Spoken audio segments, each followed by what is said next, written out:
Namaste. Welcome to another spiritual lecture. Tonight's topic is the blessing and the curse of awareness. So, we'll begin by an anagram using that astronomer dissected translates to a moon starer. So, the uh, practicing astronomer studies the sky, whereas uh, the subconscious secular aspect of an astronomer might just be subconsciously staring into the sky and trying to build a sense of wonder, uh, possibly as a distraction from strife.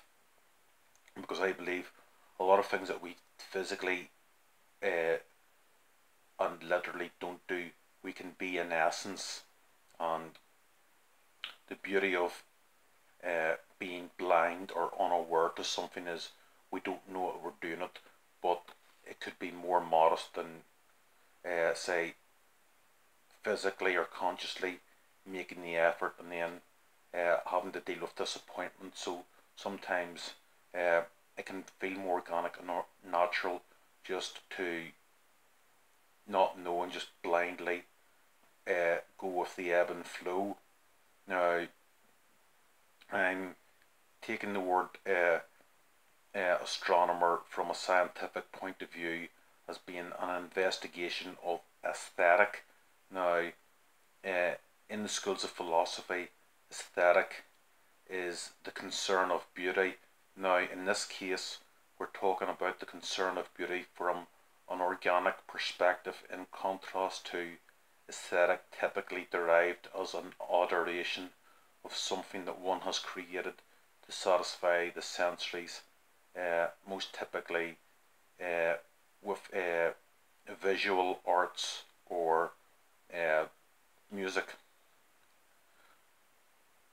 So in this case, we're talking about uh, looking up into the sky as a wonder and natural creation of God, and studying the cycles of the moon uh, for scientific consensus of uh, what's generally perceived to be uh, uh, perfect and imperfect at various times as the moon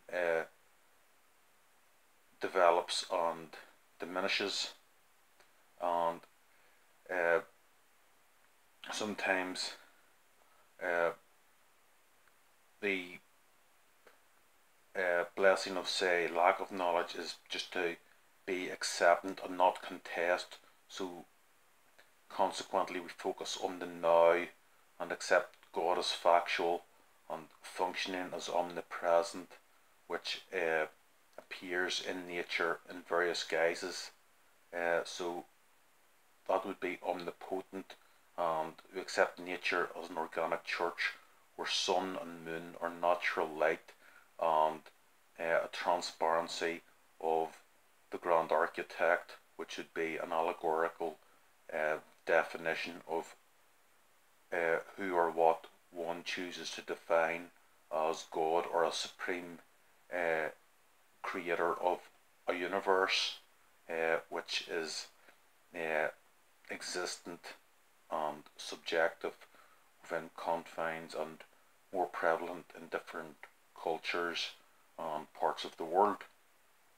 So, knowledge, we can uh, base knowledge on what we can physically touch, hear, and feel, and uh, then we evolve, or evolution, in the instinct to distinguish uh, uh, fact and fiction based on life experiences, which are subjective and uh, real to the individual, which cannot be contested.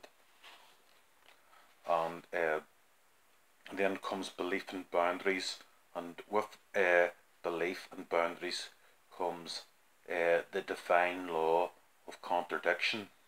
So, in conforming we're accepting that religions, afterlife, heavens, hells, angels, demons, etc., are not as fictional or as supernatural as would be believed from an atheistic standpoint, and then that flip effect would be in non-believing, we're not attuning to restriction, and then go back to the believer's point of view that we can progress more fruitfully in admitting defeat, and then trusting in time, having the capacity to heal, and in so doing we constantly revisit failures and previous torment in an attempt to achieve goals, and in turn confront past fears and build resilience, which is again testimony to the fact that time has the capacity to heal, and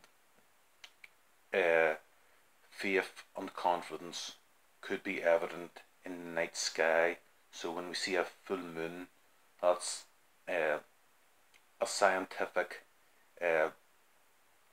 proof of all being perfect and complete in the moment, and then as the moon diminishes to smaller fractions, which will eventually resurface to the full 360 degrees, where there's a natural proof of failure and success counteracting, and like stars, it can be visible and invisible, but there are times when they are more prevalent than others. And to just paraphrase the final words of Outlaw Ned Kelly, such is life, which were his final words, and all of those aspects I touched on tonight are testimony to his final words on the karmic law of cause and effect. Namaste. Thank you for listening. Good night.